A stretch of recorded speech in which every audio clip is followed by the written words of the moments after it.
그 바는 눈에 잘 띄지 않습니다. 가로등도 없는 골목 끝에 있고 간판도 어둡기 때문입니다.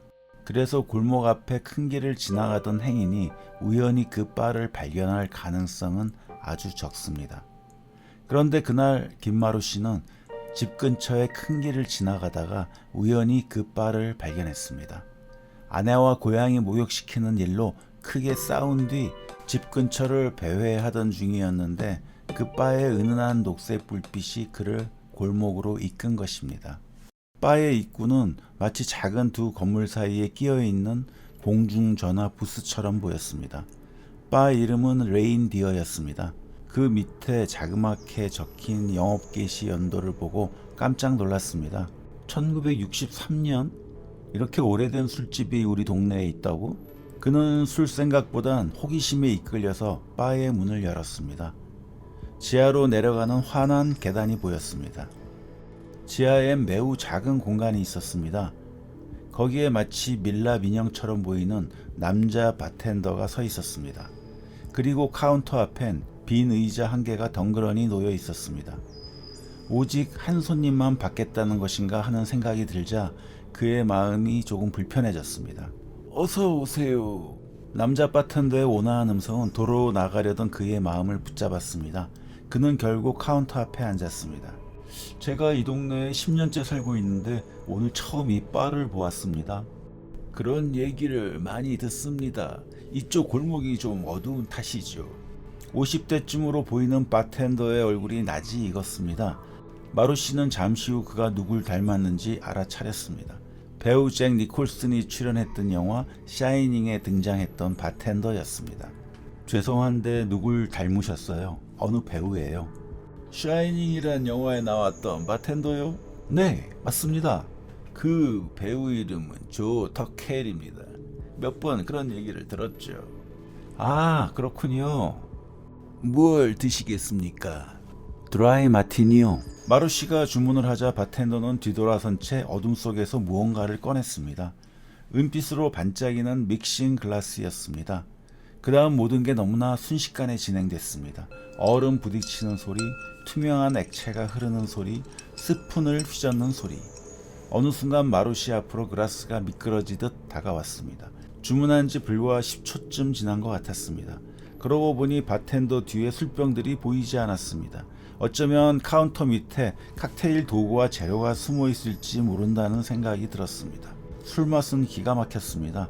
금방 취기가 올라왔습니다. 편안함을 느낀 마루 씨가 말했습니다. 아까 와이프랑 크게 다투고 좀 진정시키려고 집을 나왔죠. 그 후 여기저기 돌아다녔는데 어느 순간 술 생각이 나더라고요. 그때 마침 여기를 발견한 겁니다. 그러셨군요.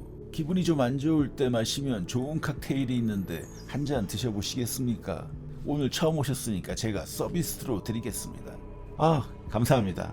바텐더가 다시 칵테일을 만들기 시작했습니다. 마루 씨는 엉덩이를 살짝 들고 칵테일 만드는 것을 보려고 카운터 너머로 고개를 내밀었습니다. 그러나 보이는 것은 어둠뿐이었습니다.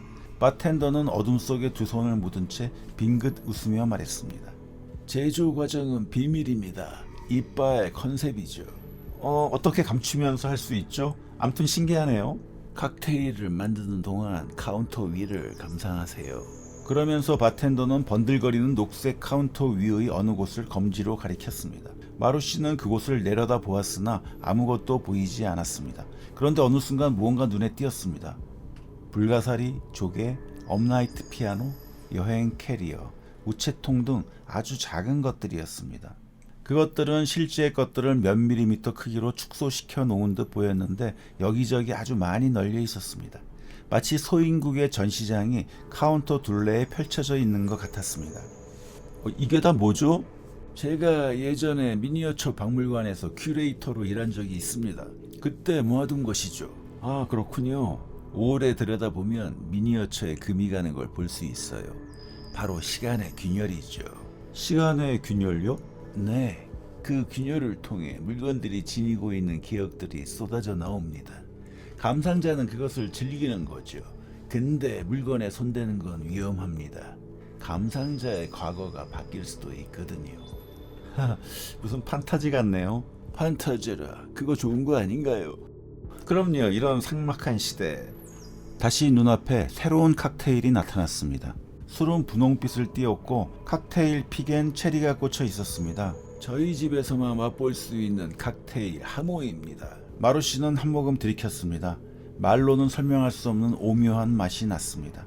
금방 온몸이 기분 좋은 나른함에 빠졌습니다. 바 안의 불빛도 한결 부드럽게 느껴졌습니다. 그때 무지갯빛 미니어처가 눈에 띄었습니다. 예쁜 파라솔이었습니다. 어느 순간 파라솔에 앉은 채 웃고 있는 아내의 모습이 보였습니다. 뒤로는 눈부신 햇살이 쏟아지는 해변이 펼쳐져 있고 낯익은 젊은 남녀들이 배구를 하고 있었습니다. 마루씨는 10년 전으로 되돌아가 있다는 사실을 깨달았습니다.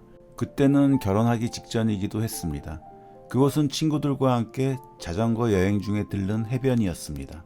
그곳에서 당시 친구 사이였던 아내에게 처음으로 특별한 감정을 품었었는데 그 행복했던 때로 돌아간 것입니다. 아내를 유혹하려고 꽤나 애썼으나 번번이 실패했던 친구 병주의 모습도 보였습니다. 파라솔 밑에서 자신을 바라보는 아내의 눈빛에 마루씨는 무한한 행복감을 느꼈습니다. 흘러가는 시간이 그렇게 아까울 수가 없었습니다. 마지막 술 한 모금을 목 안으로 넘기자 눈앞에 보이는 모든 것이 작아지는 것 같았습니다. 어느 순간 카운터 위의 작은 파라솔만 눈에 띄었습니다. 바텐더의 목소리가 들려왔습니다. 하모 어떠셨나요? 마루씨는 상기된 표정으로 바텐더를 올려다보며 대답했습니다. 너무 좋았습니다. 맛도 맛이지만 이 칵테일이 행복했던 순간을 생생히 떠올리게 했어요. 되살아난 추억을 계속 음미하고 싶었던 마루씨는 자리에서 일어났습니다. 카드로 칵테일 값을 계산하고 바를 나선 그는 추억에 잠긴 채 방거리를 거닐었습니다.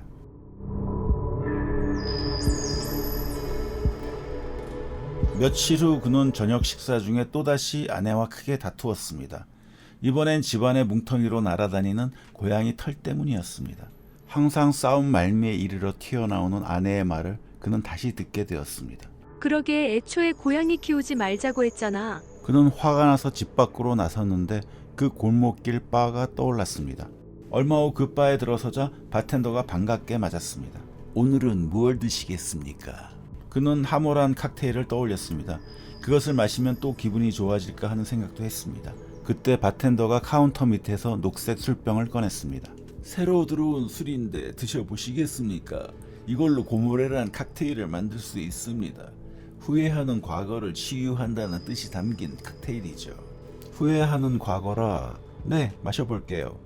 그는 칵테일을 만드는 동안에 카운터의 미니어처들을 감상했습니다. 지난번에 안 보였던 것들이 많이 눈에 띄었습니다. 야구모자, 버스, 핀볼 머신, 맥주잔. 잠시 후 핸들에 코끼리 인형이 매달려 있는 낯익은 자전거도 보였습니다.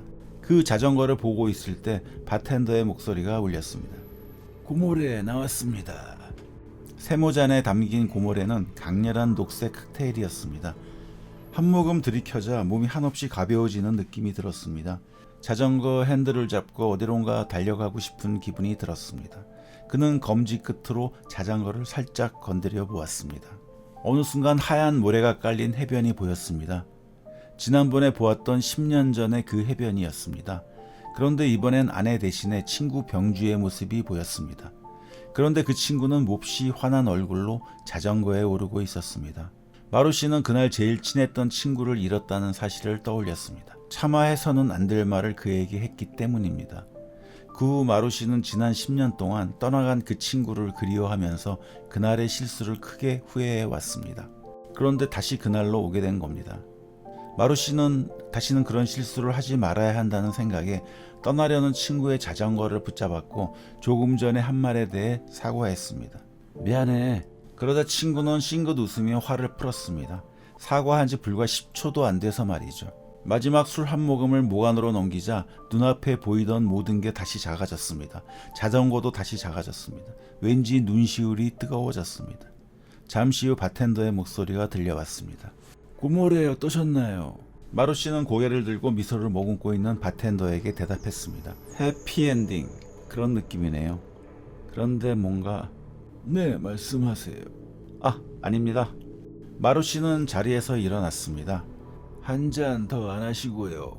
마루씨는 손목시계를 내려다보았습니다. 벌써 11시네요. 엊그제부터 길고양이를 키우기 시작했는데 놈한테 먹이를 줘야 해요. 집에 부인 안 계신가요? 저 싱글이라고 지난번에 말씀드렸는데 잊으셨구나. 아, 그렇지. 죄송합니다. 이건 비밀인데 바텐더님과는 친하니까 말씀드리죠. 내일 제 절친의 결혼 10주년 파티에 초대받았습니다. 근데 아무도 모르는 사실인데 그 친구의 아내가 예전에 절 아주 좋아했어요. 사랑 고백까지 했다고요. 그 친구는 그것을 까맣게 모르죠. 그러자 바텐더는 껄껄 웃으면서 대꾸했습니다. 그런 일이 정말 재미있네요.